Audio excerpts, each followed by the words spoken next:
Yeah, ma'am. You can Yeah. start. So, yeah, pleasant good evening to one and all. So, first I proceed with the physician prayer. Can you share that slide, sir? Physician prayer.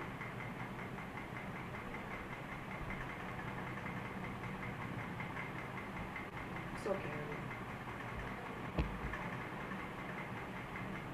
So, first we start with the physician prayer. So, dear Lord, thou great physician, I kneel before thee, since every good and perfect gift must come from thee. I pray, give skill to my hands and clear vision to my mind and kindness sympathy to my heart. Give singleness of purpose, strength to life, at least a part of the burden of my suffering fellow man, and true realization of the privilege that is mine. Take from my heart all guilt and worthiness, that with the simple faith of a child I rely on thee. And pleasant good evening to one and all. On behalf of the office bearers, APA Vellore branch and chairperson Dr. K. Sambat sir, so I welcome you all to this 33rd virtual CME, and also hearty welcome to our past chairman Dr. Barney ma'am, Dr. Suguma sir and Dr. Narasimhan sir. I feel very privileged and extremely fortunate to address this gathering. We are here to update our advancement in the field of medicine and refresh clinical knowledge through this academic feast. And also I take this golden opportunity to welcome our distinguished guest speaker, Dr. Vijay Bhaskar Reddy sir, a consultant endocrinologist.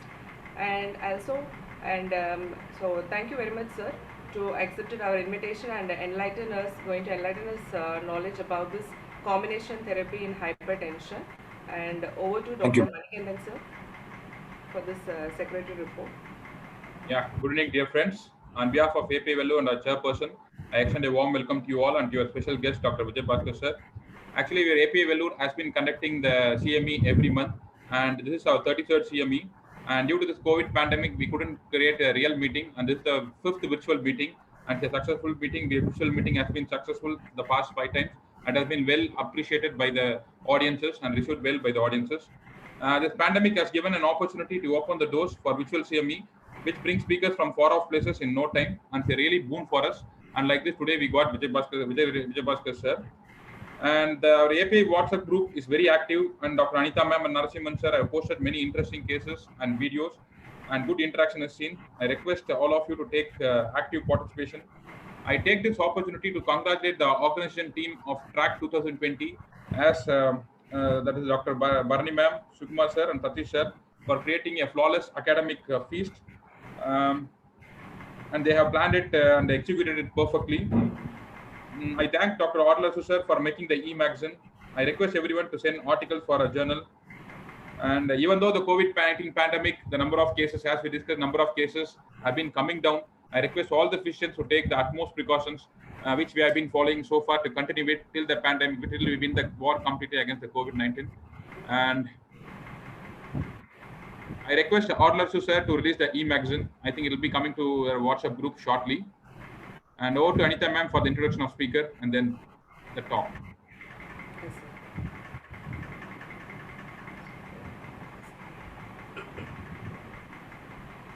One second. Is there a slide to share, sir? Not sharing, ma'am. Shall I go ahead? I send you WhatsApp. So, okay. So, I take this golden opportunity to welcome our distinguished guest speaker and consultant endocrinologist Dr. Vijay Bhaskar Reddy sir, who did his MBBS at Jipmar Pondicherry, and it is MD General Medicine at PGMR Chandigarh, and it is MRCP in Royal College of Physicians London, and it is DM Endocrinology Sanjay Gandhi Postgraduate Institute of Medical Science Lucknow and India, and current position he is a consultant endocrinologist in a Vijaya Diabetes Thyroid and Endocrine Clinic, Pondicherry, and is the president Puducherry Diabetes Research Forum, and is the executive member in the Endocrine Society of Tamil Nadu and Pondicherry. And topic of his interest: thyroid eye disease, endocrinologist perspective, and fibrocalcific pancreatic diabetes, and endocrine disorders, great mimickers, and vitamin D. And also he published some number of journals in both the national and international publications, and he did a research topics in the thyroid and diabetes multiple research activities, and he had a teaching experience in the nominated regional faculty of CCGDM course in 2015 and 20, and is a resource person for the educational training programs for doctors and nurses and pharmacists, and given a health education talks on diabetes and thyroid disease and television programs, and is has a membership in professional bodies, multiple professional bodies, and it's so great pleasure to welcome you here, sir. Over to you, sir. Good evening, doctors. I thank IMA of Vellore branch for having invited me to give this talk today.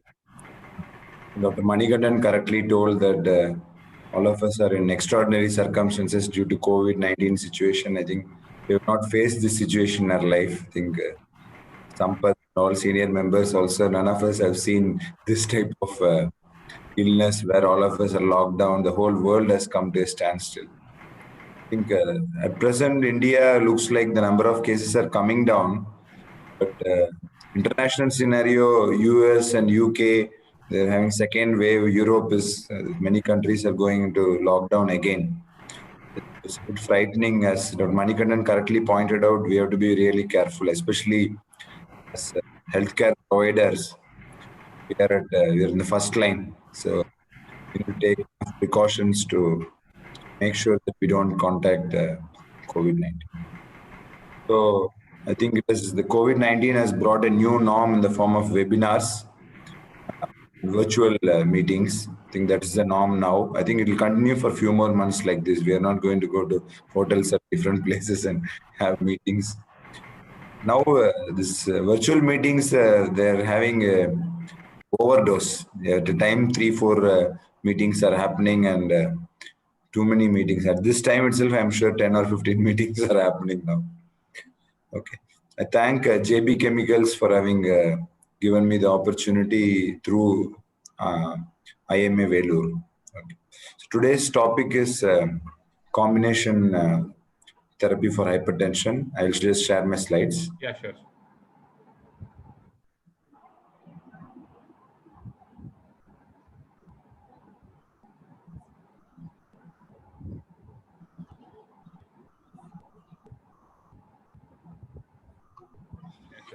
Slides are visible, sir? Yes, sir. Yes, sir. Visible, sir. Okay. So the topic for today is combination therapy for hypertension. Most of my... Sir, you're muted, sir. Sir, you're muted, sir. Yeah. Yes, I unmuted. So most of my talk, I'll be focusing on this Indian guidelines for hypertension. This is the 4th version. It was published last year in JAPI. I'm sure all of you would have had a chance to go through this. And this is endorsed by API, Association of Physicians of India, and Cardiology Society of India. So this is the main guidelines in the Indian context. I think this was sent last year, and this got accepted and published in Journal of Human Hypertension in this year, April 2020. So I thought we'll use a vocal for local. I think now our Prime Minister Modi ji also is now he wants to go vocal for local. That is, we have to believe in our own things and do our own things rather than just copying what is done in USA or Europe. So the hypertension management, it's gone a lot of changes. A lot of guidelines have come. The numbers have changed. What is hypertension itself? Just a couple of years back, they changed the cutoffs and increasing the prevalence of hypertensives in the world. So a lot of changes are happening, and they keep changing which drug is first, which drug is second. So I'm going to talk what is relevant in the Indian context. That's why my main talk will be based on this guidelines, Indian guidelines on hypertension. So I think we can be vocal for local. We can follow our own guidelines. Almost now, various guidelines, both the JNC guidelines and the AHA, American Heart Association guidelines, European Society of Cardiology guidelines, European Society of Hypertension guidelines, International Society of Hypertension guidelines are also on these lines only. So most of them, most of the guidelines are almost similar. Okay, so this is free access. So if you put Indian guidelines on hypertension, you can get access to this. Okay, so these guidelines currently, the classification of blood pressure for adults age 18 and older. So while talking about hypertension, let's just revise the current cutoffs. So the optimal blood pressure is for adults age 18 and older. Optimal cutoff is systolic less than 120 and diastolic less than 180. So normal is 130 and less than 185. High normal is 130 to 140, 139, and diastolic 85 to 89. In between, couple of years back, the JNCB guidelines, they changed that anything more than 130 is hypertension. But now again, 140 by 90 is hypertension. Stage 1 is 140 to 150. High normal is 130 to 140 systolic and 85 to 89 diastolic. So stage 1 hypertension is 140 to 160 and diastolic 90 to 100. Stage 2 is 160 to 180, diastolic more than 100. Stage 3 is more than 180, 110.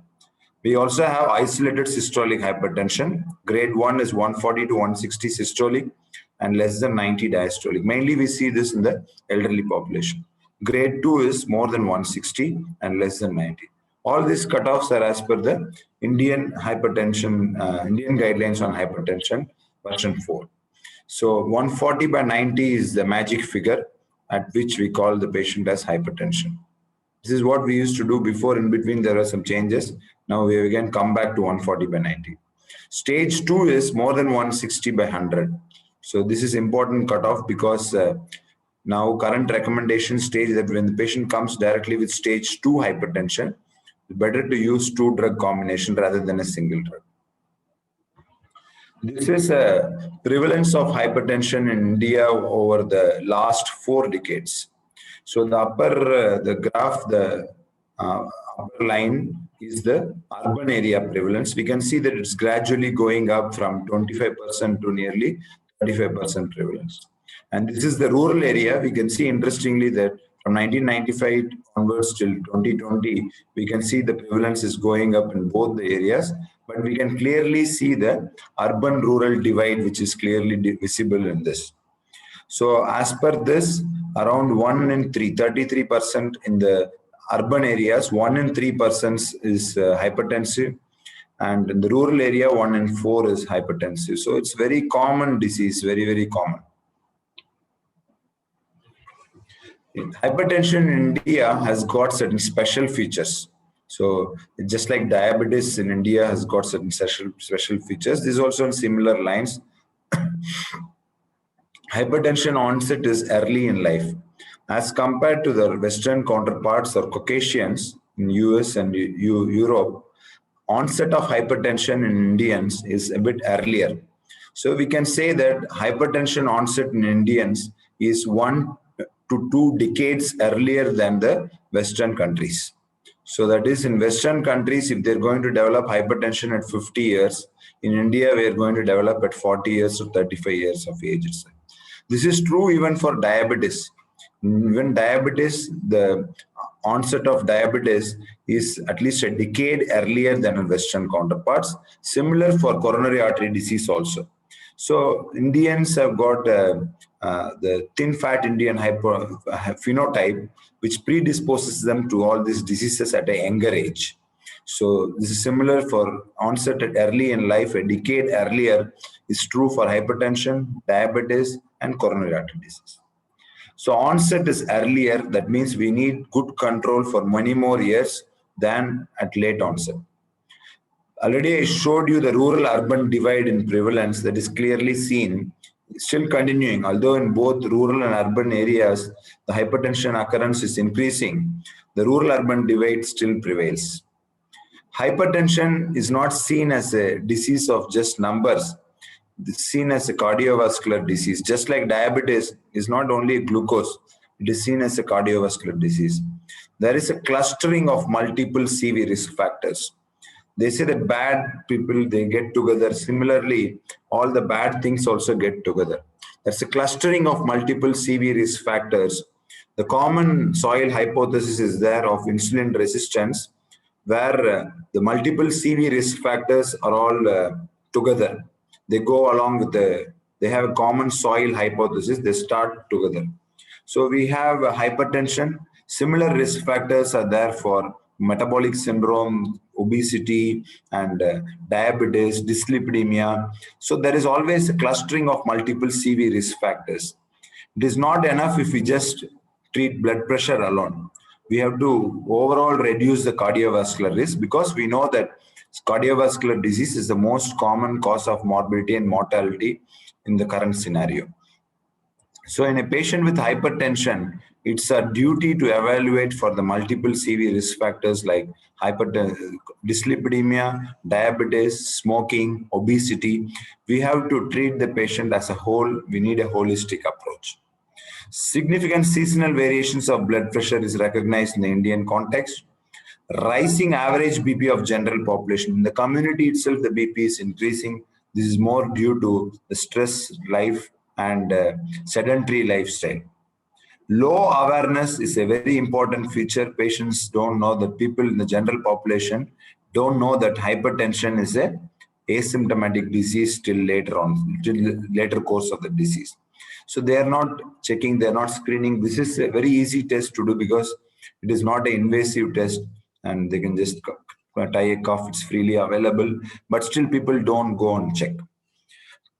Even people who know that they have the disease, they don't get treated. And people who get treated, many of them are not controlled. So there's a low awareness, low treatment rates, and low control rates. So there is early hypertension mediated organ damage, possibly due to poor control. We know hypertension can affect the heart and the kidneys. And in the long run, it can cause stroke also. So if you don't control hypertension well for many years, then it can lead on to HMOD, is hypertension mediated organ disease. So these are the special features. So we need to screen our patients, we need to detect our patients, we need to treat and control and reduce the hypertension mediated organ damage. So we have to start screening early, and we need to treat hypertension as a holistic disease, not as just the numbers of blood pressure. We need to look for dyslipidemia, diabetes, smoking, obesity, and we have to control all the multiple risk factors to reduce the cardiovascular disease. This is a slide which shows that the reduction in the systolic blood pressure at 10 millimeter. So just a 10 millimeter from 150, if you bring down to 140 systolic, there is a significant reduction in the CV risk. A 10 millimeter systolic BP reduction reduces the CV events by 20%, overall mortality by 13%, coronary artery disease by 17%, stroke by 27%, heart failure by 28%, and chronic renal failure by 5%. You can see that a 10 millimeter reduction in systolic blood pressure significantly reduces the complications. This is a reduction in systolic BP. The more the systolic BP reduction, you get multiple benefits. These many benefits are available. It reduces the CV events, mortality, coronary artery disease, stroke, heart failure. You can see how much benefit we can give our patients. All these are reduced by nearly 20%. So 10 millimeter systolic BP reduction is good. As a target, when we treat our patients, we should at least target 20 millimeter systolic BP reduction, which is good for our patients. So I'm coming straight to the algorithm which is recommended by the Indian guidelines on hypertension, and world over they're currently in this scenario only. These guidelines are what is recommended. So this is the approach to pharmacotherapy of hypertension, algorithm for recommended drug combinations in step care approach. This is the Indian guidelines on hypertension. These are our own guidelines. This is endorsed by API and Cardiology Society of India. Okay, so the first step is hypertension. We divide them into younger and older. So young and old is very difficult to cut off. So some people say that 20 years is young, 30 years is young. And for us, as we age, we think 50 years is young, 60 years is young. So what is young, what is old, it's very difficult to say. So for this purpose of hypertension management, younger age is cutoff is 55 years. So less than 55 years, it's considered young. More than 55, it's considered old. Although it's not true, 55, 60 also still some of us are young. So, but the difference is like this. So for 55 years and less, it's younger patients. And 55 years and more, it is older patients. It's important to differentiate this because in younger patients, renin hypertension is more common. Renin angiotensin system hypertension, high renin activity is common. So in older patients, they have low renin activity. So first step is younger patients, that is age less than 55 years. The first drug recommended is A. A is easy to remember, ACE inhibitor or ARB, angiotensin receptor blocker. So A is ACE inhibitor or ARB. Older patients more than 55 years, they have low renin activity and the drug of choice is C or D. Previous guidelines you will all remember is ABCD approach. So A was ACE inhibitor or ARB, B for beta blocker, C for calcium channel blocker, and D for diuretic. You can interestingly see that the alphabet B has been removed. It's not there now. So that means that beta blockers have been relegated to lower down. They are not considered as first line treatment for hypertension unless there are specific indications like coronary artery disease or heart failure. So beta blockers are relegated. They are not considered as first line agents for hypertension. This is similar to international guidelines also. So step one is age less than 55 years, start with ACE inhibitor or ARB. Older patients more than 55 years, start with calcium channel blocker or a diuretic. If the patient is diabetic, always we tend to prefer ACE inhibitor or ARB because they gives additional renal protection. So step two is, there is an exception in this guideline that if the patient presents straight away with stage 2 hypertension, that is BP of more than 160 by 100, we have to start 2 drugs straight away. A single agent is unlikely to bring the patient to target. So if the patient presents with stage 2 hypertension, BP of more than 160 by 100, go straight to step 2.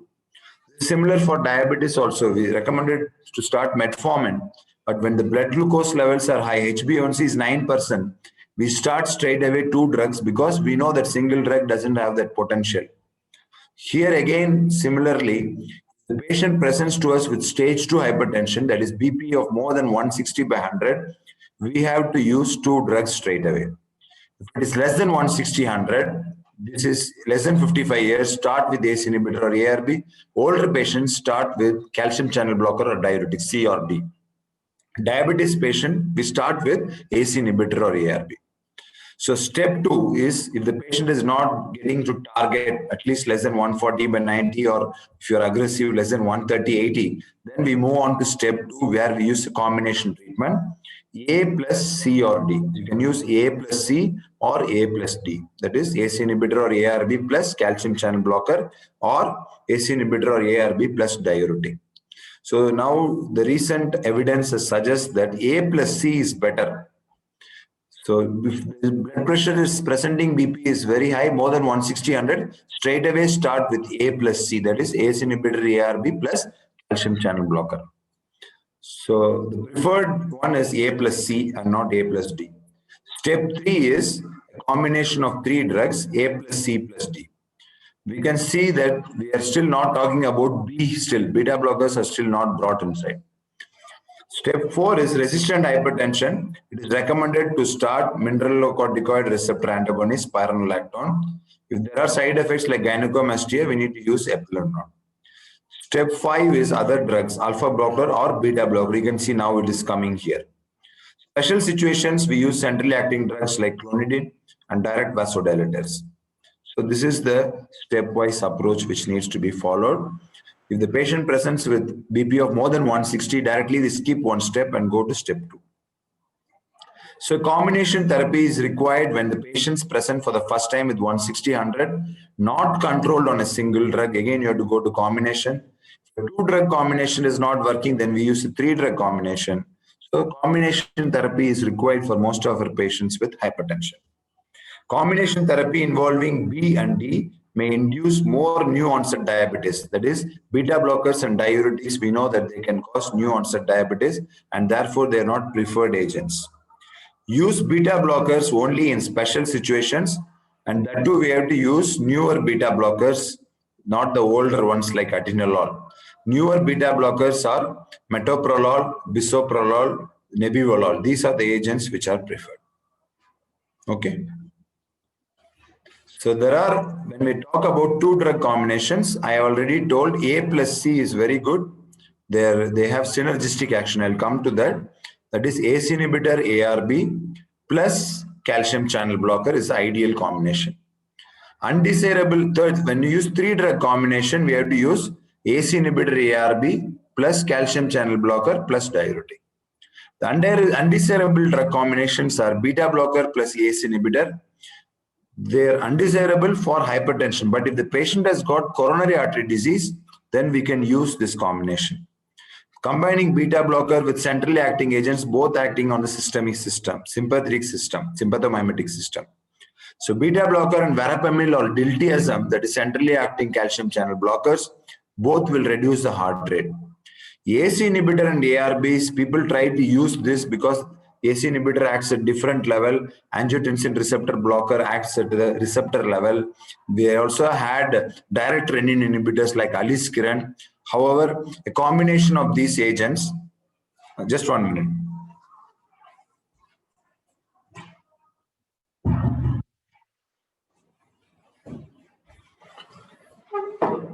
A combination of ACE inhibitors and ARBs are not recommended at present due to the higher occurrence of hyperkalemia. Two drugs from the same class are not recommended, like combining telmisartan with azilsartan, that is not recommended.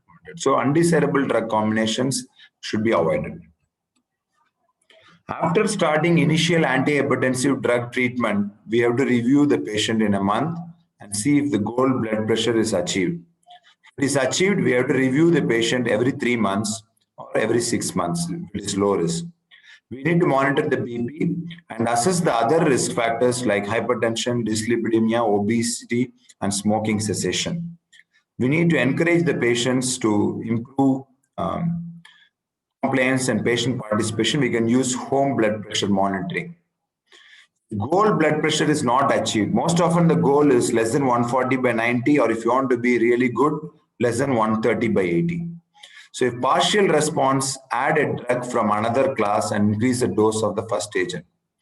Do not hesitate to use 3 agents in case target BP is not achieved. Now in our setup, we have single pill combination of 2 drugs and 3 drugs very easily. And we have to intensify the lifestyle measures like salt restriction and increase in the high potassium diet like DASH diet. Then suppose we also have to consider substitute the dose from significant adverse effects. We have to substitute dose for combination from other classes, and we have to reduce dose and add a drug from another class. Hypertension is difficult to manage. That is, despite 2 or 3 agents, you're not able to bring the patient to target. We need to refer the patient to specialist physicians or clinic. BP goals in patients with hypertension have to be individualized. Most often, we would recommend a systolic BP reduction of less than 140, ideally less than 130. In older patients, you can target less than 150 also is acceptable. So 150 till 150, if it is 70 years, 80 years, we can accept. Diastolic, we should try to target less than 90. And with patients with diabetes, we should try less than 85. If the patient has got CKD, we should try less than 130/80. This is the rule of halves in hypertension. That is, this is the general population. 1/3 are hypertensive. Among these, only half of the patients are diagnosed. Remaining half don't know that they have hypertension. Among this, half of them are treated. And among the treated, only half are adequately treated. You can see the finally adequately treated circle is so less. Only 10% of the patients in hypertension community receive adequate control. This is a scenario of hypertension in India based on an analysis of various studies. The Prevalence is around 33% in urban areas and 27% in the rural areas. Awareness is very poor, less than 50% and less than 75% in the rural area. Treatment, only 1/3 of the patients are taking, that is even less than the rule of halves. That is, rule of halves holds true, probably even worse. Despite treatment, only 20% of urban and 10% of rural hypertensives have their BP under control. What are the barriers to achieve BP control in patients with hypertension? We have so many guidelines, still why we are not able to bring our patients to target. There can be patient-related factors, lack of adherence. They do not want to take medicines long-term. They do not persist with their treatment. Physician barriers are there. We are not aggressive enough. We accept high BP and we don't increase the treatment in a busy OPD. Patient will say, give me one more chance. I'll come back with better BP last time. I don't want to increase the treatment. Medications, limited effectiveness. We start a single drug and we keep on increasing the drug. We don't escalate to combination treatment. Tolerability, patient having side effects, they stop the treatment. Complex treatment regimen, you're giving one tablet morning, one tablet afternoon, one tablet night, rather than if you use a fixed dose combination of single drug, 3-drug combination, fixed dose combination, patient feels it's only one pill. Disease, hypertension is a result of several pathophysiologic mechanisms.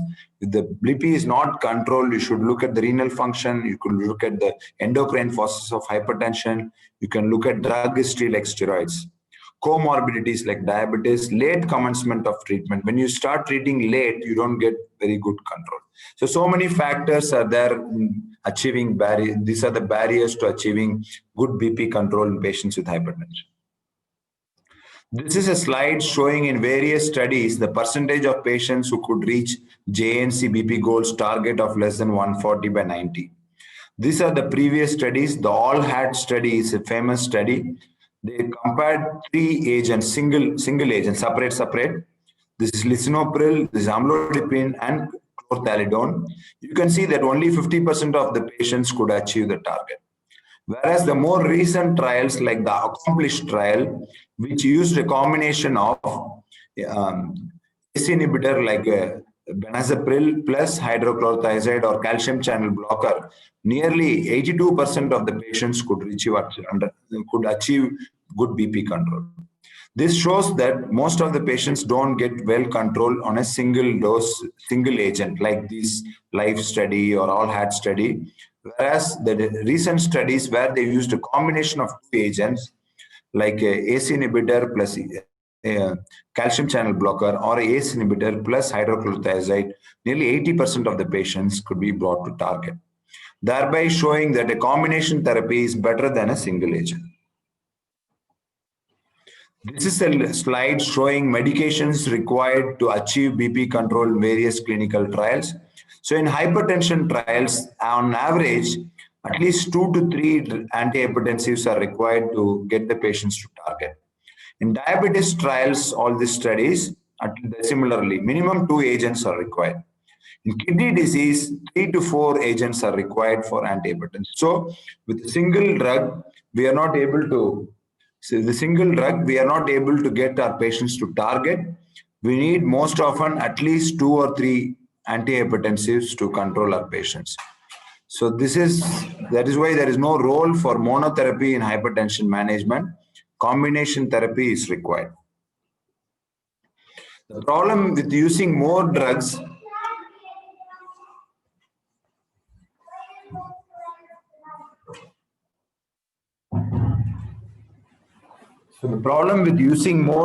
is we know that compliance of the patient usually decreases as the pill burden increases. We're giving more drugs, patient doesn't want to take more treatment. So you can see that once daily regimen, the compliance is nearly 80%, whereas if you use 4 drugs per day, different times, compliance is only 50%. So if you want to increase more antihypertensives, it makes sense to use a fixed dose combination of a single agent combining all the agents. Antihypertensive treatment also, the concerns of compliance persists. In the initial stage, 1 year after prescription, the compliance is 100%. Within 2 or 3 years, the compliance is reduced by nearly 50%. The compliance, 50% tend to stop treatment within the next 2 years. So we need to keep our treatment simple to ensure good compliance. Regardless of the antihypertensive drug employed, monotherapy allows to achieve BP target in only a limited number of hypertensive patients. Use of more than one agent is necessary to achieve target BP in the majority of patients. I'm sure all of you in clinical practice also will be seeing this. A vast array of effective and well-tolerated combinations is available. Evidence from clinical practice, as many as 2/3 of hypertensive patients will need more than 2 drugs to reach the target BP. So why don't we start from the beginning itself, especially for cases who come with blood pressure of more than 160/100.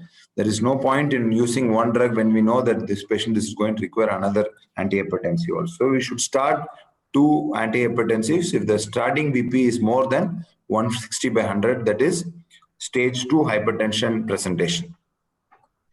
Higher BP control rates are achieved with single pill combinations. So when we are using 2 drugs, if you use a free combination, that is 2 separate drugs, or when you use a single pill fixed dose combination, patients could achieve better control. You can see twice better BP control as compared to free combination, that is separate. Combination therapy increases BP lowering much more effectively than monotherapy.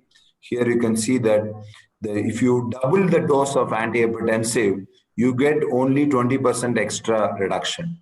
Whereas if you add on another drug, you get nearly 5 times more reduction. You can see the 5 times better systolic BP reduction. Doubling the dose of a single drug doesn't help much. This is similar to statin.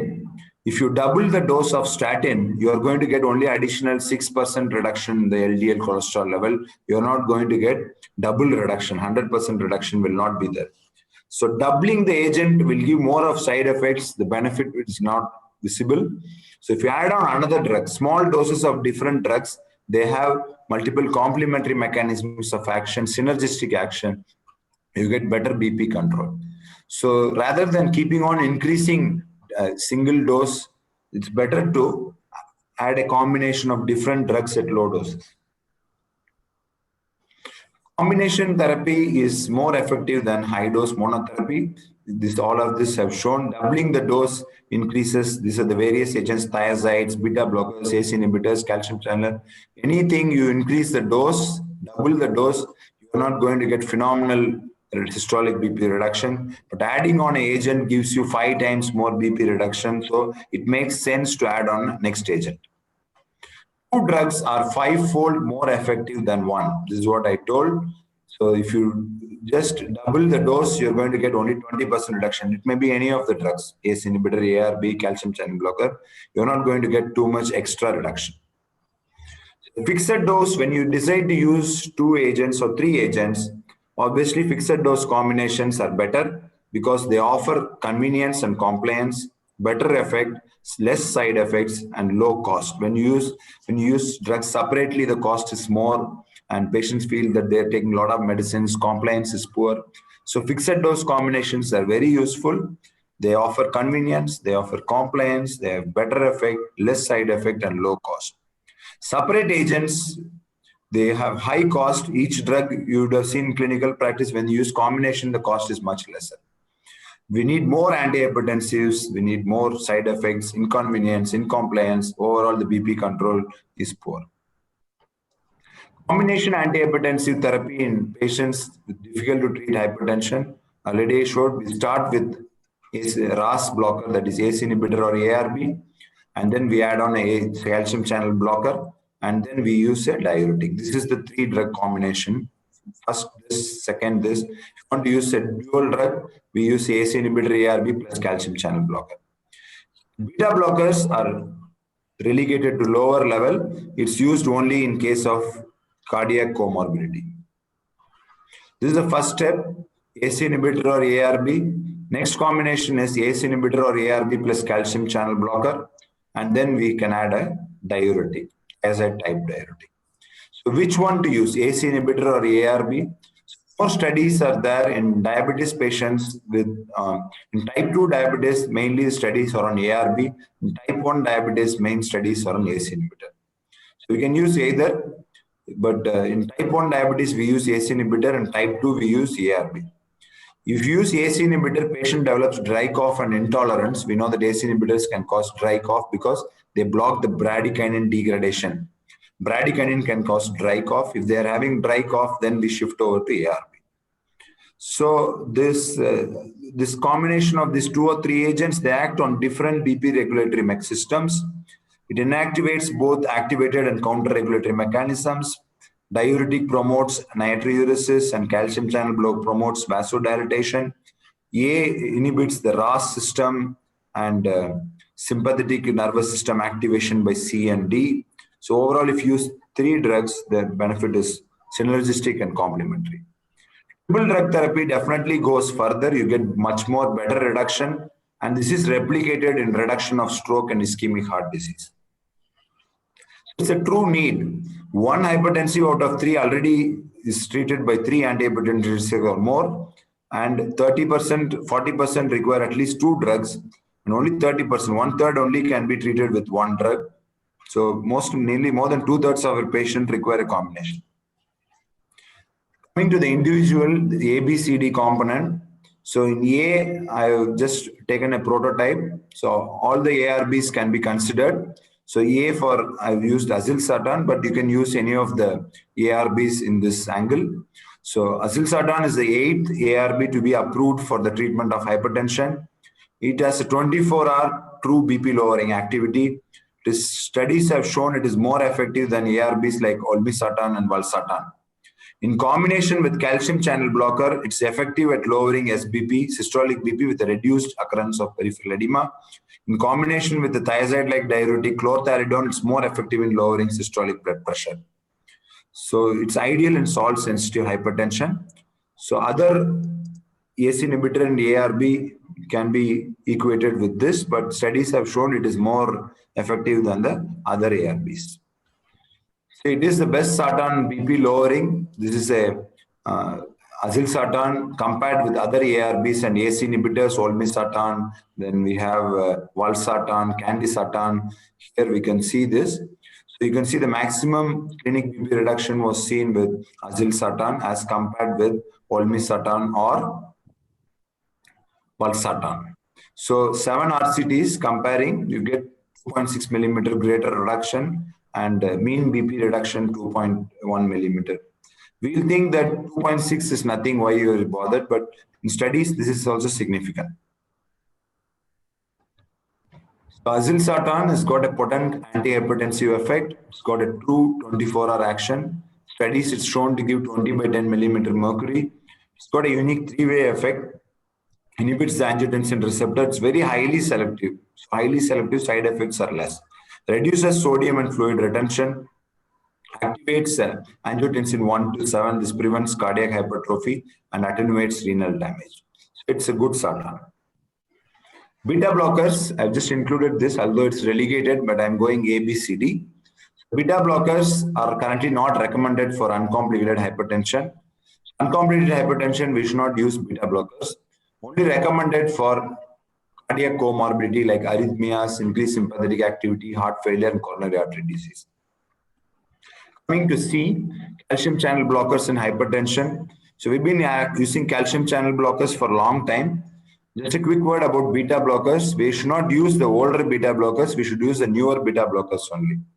Atenolol has been shown in various studies to increase the mortality. So we should preferably avoid atenolol. If you're going to use beta blocker, you can use metoprolol's extended release or bisoprolol, which is also highly beta-1 selective, or we can use nebivolol. These are the 3 beta blockers which we should be thinking of, only in patients with cardiac comorbidity. Coming to C, we have been using calcium channel blockers like amlodipine for a long time. It is time to look beyond BP reduction. This is a classification of the various calcium channel blockers. We have dihydropyridine calcium channel blocker like nicardipine, nifedipine, and amlodipine. And we have non-dihydropyridine like diltiazem, verapamil. We use diltiazem, verapamil mainly to reduce the heart rate. Dihydropyridine calcium channel blockers act on the peripheral vascular system, blood vessels, and they cause vasodilatation. Because of this, they cause reflex tachycardia, whereas the centrally acting calcium channel blockers cause bradycardia. In this, we can see the 4th generation calcium channel blockers are cilnidipine, lercanidipine, and lasodipine. Amlodipine is a third generation calcium channel blocker. So vasodilator potency of calcium channel blockers varies according to the class. We have dihydropyridine or we have non-dihydropyridine calcium channel blockers. In this regard, C for cilnidipine, so calcium channel blocker, I have taken a prototype of this. So cilnidipine is a fourth generation dihydropyridine calcium channel blocker. Unlike other calcium channel blockers, cilnidipine blocks the influx of calcium ions into two types of calcium channels, L-type and N-type. L-type is what is present in the peripheral vessels, it causes vasodilatation. N-type is present in the neurotransmitter endings. The blockade of the N-type calcium channels in the sympathetic neurons prevents the reflex tachycardia. We know amlodipine causes reflex tachycardia, but because it does not act on the N-type calcium channels. So cilnidipine reduces sympathetic overactivity in addition to reducing the vascular resistance through L-type calcium channel blockage. Superior N-type blockade by the cilnidipine, which has got the most N-type blockade. So that's why reflex tachycardia is very less.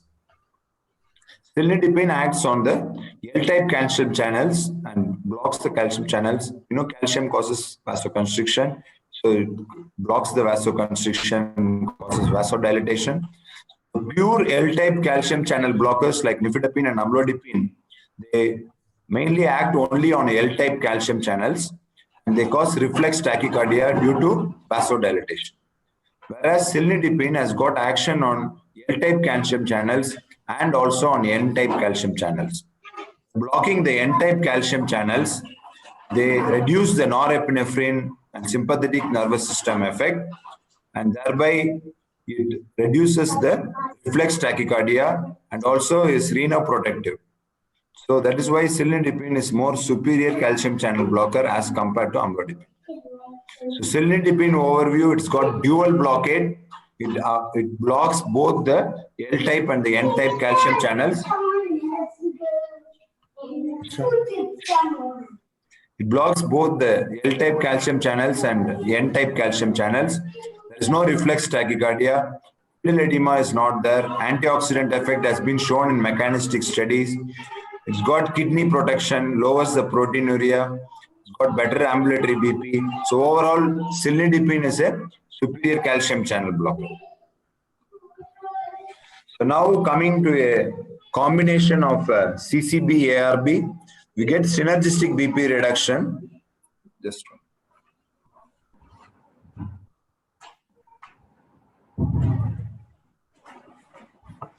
sorry for the disturbance. I think we are not able to keep the kids at home for a long time, so they're just coming. So the calcium channel blocker, ARB, we get a synergistic BP reduction. So we know that calcium channel blocker causes arteriodilation, peripheral edema. It's effective in low renin hypertension.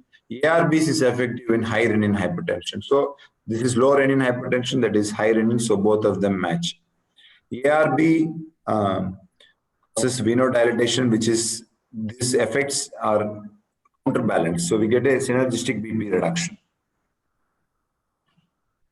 So combining this superior calcium channel blocker like cilnidipine with azilsartan as an example of ACE inhibitor, ARB acting on the RAS system, you get a good synergistic effect, reduced heart rate and reduced pedal edema, and renin system is tackled, non-renin system is tackled, and you get better BP lowering activity.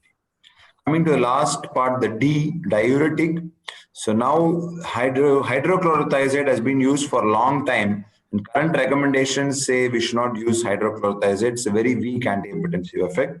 If you're going to use, you have to use chlorthalidone or indapamide. These are the two antihypertensives which have got mortality benefit, and that is what should be used. So all guidelines recommend that hydrochlorothiazide is not a wise choice. So we should preferably avoid the use of hydrochlorothiazide. So to conclude, hypertension is common, untreated, and poorly controlled, even in treated patients. Most of the hypertensives require 2 or 3 antihypertensives for effective and durable control. Early combination therapy is useful to get hypertension under control, especially at stage 2 hypertension of 160/100. Fixed dose combinations of 2 drugs or 3 drugs help improve the compliance. So I'm just ending with the Society of Hypertension, Indian guidelines on hypertension. Final slide. Younger patients less than 55 years, ACE inhibitor or ARB, more than 55 years, C or D, low renin hypertension, calcium channel blocker or diuretic. Not controlled in a month, it is not reaching 140/90, go for A plus C, not controlled, A plus C plus D. Patient is presenting with 160/100, no point starting one drug, start with 2A plus C.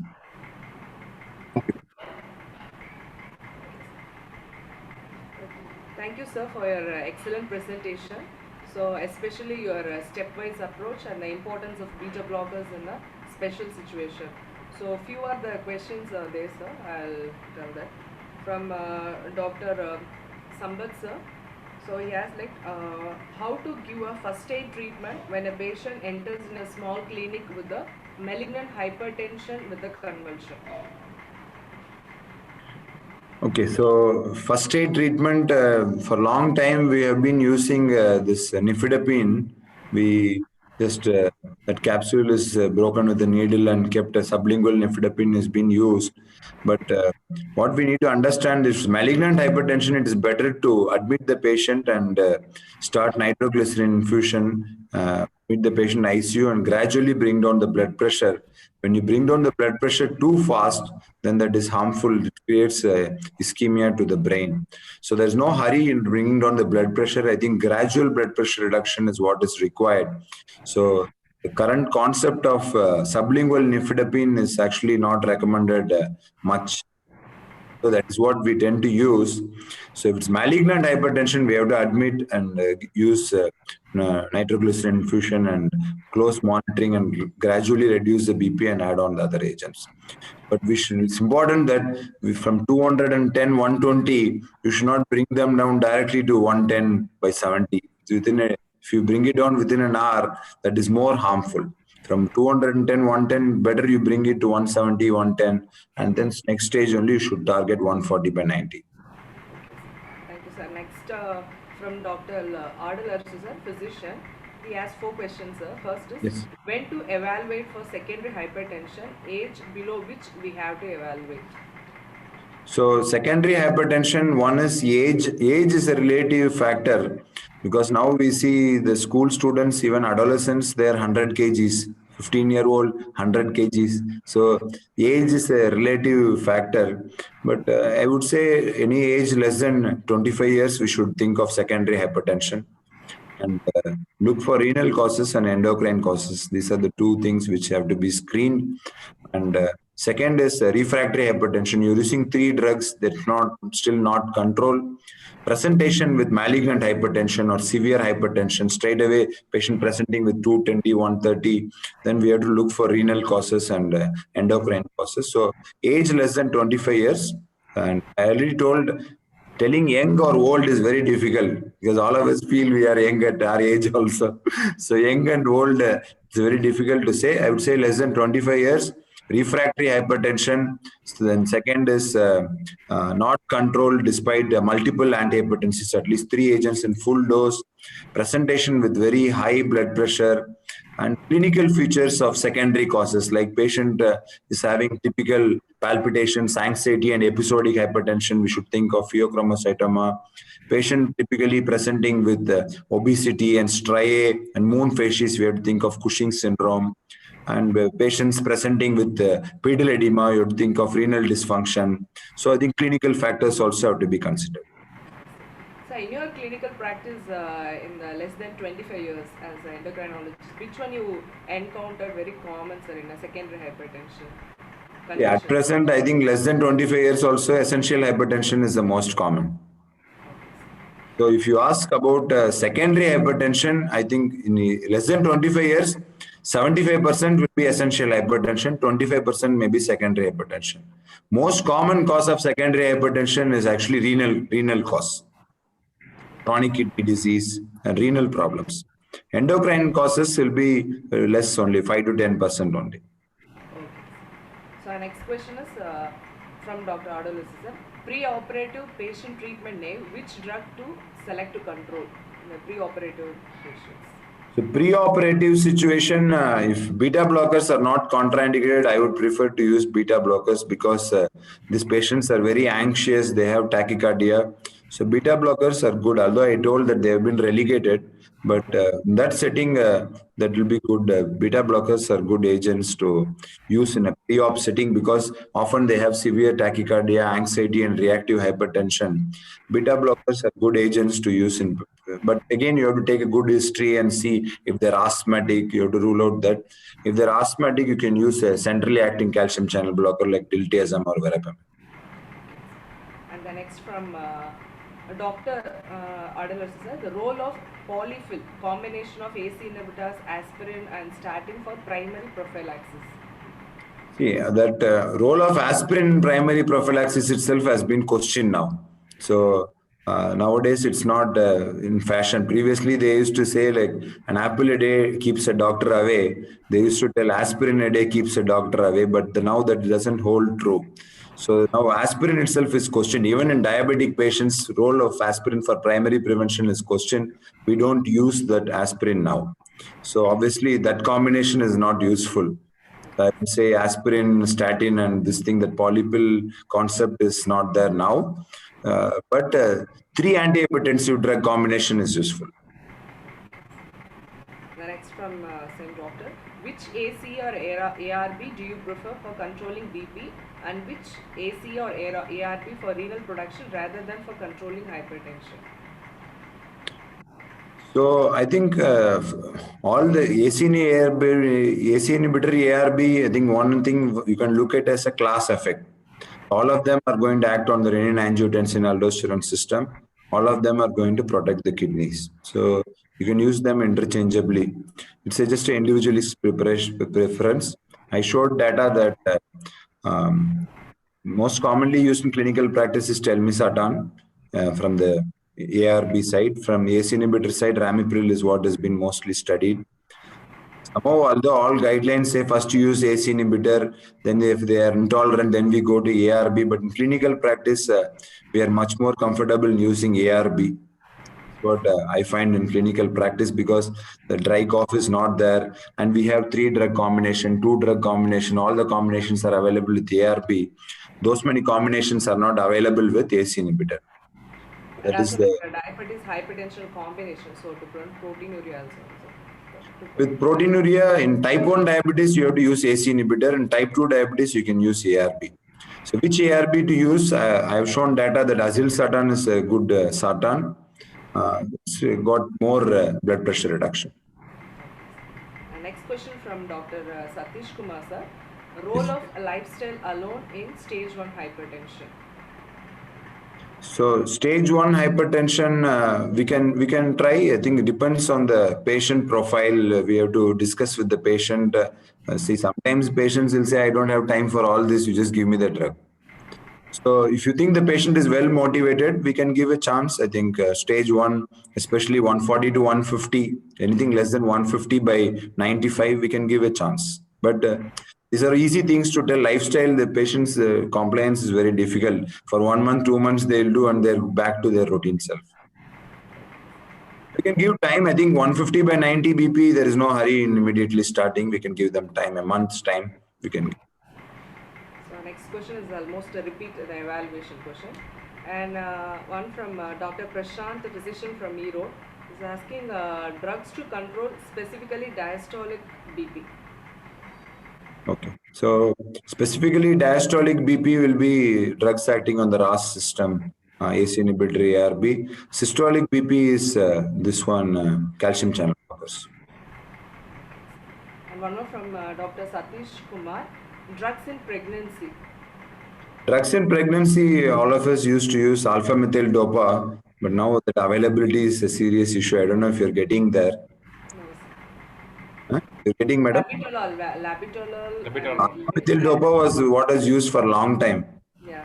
But now labetalol is what is used. Labetalol, that is very good. If the patient, or most of the pregnant patients are tachycardic, so labetalol is what is available. But alpha-methyl dopa, alpha dopa is a very good drug, but availability is a serious issue. We are not getting that in Pondicherry. If that is not controlled, then we can use nifedipine or amlodipine. Okay, sir. And one more question also is managing elderly with the systolic hypertension with postural hypotension. So in that setting, I think best one is using a calcium channel blocker. Low dose calcium channel blocker is best. And for postural hypotension, we need to educate the patient that they should not get up suddenly. They should keep the legs dangling down for 5 minutes and then get up slowly. And then one more, sir, from the bedside in the emergency condition in case of most common hypertensive emergency in case of a stroke, in hemorrhagic stroke. So how much BP we have to reduce in the first 1 hour? So, See, again, that stroke setting, you should not reduce it very fast. So if you're getting 210, 120 or 220, 130, you can, first target should be maybe 180 by 100. Should not go less than that. Sometimes you see in emergencies, people are going on pumping, give amlodipine, give Lasix IV, give beta-bloatenolol, and then we get 110 by 70 and everyone is very happy. In fact, it's harmful. I think we need to be cautious regarding that. so because most commonly we encounter in the ward side is like a hemorrhagic stroke and ischemic stroke. How much is to reduce the BP? No, you should not reduce too much. I think you try to reduce 30 millimeters systolic and diastolic by 20 millimeters for initial sitting, and then after for a few hours or next day we can reduce further. So is there any other question? So can unmute, can ask. Shall we finish, sir? Yeah.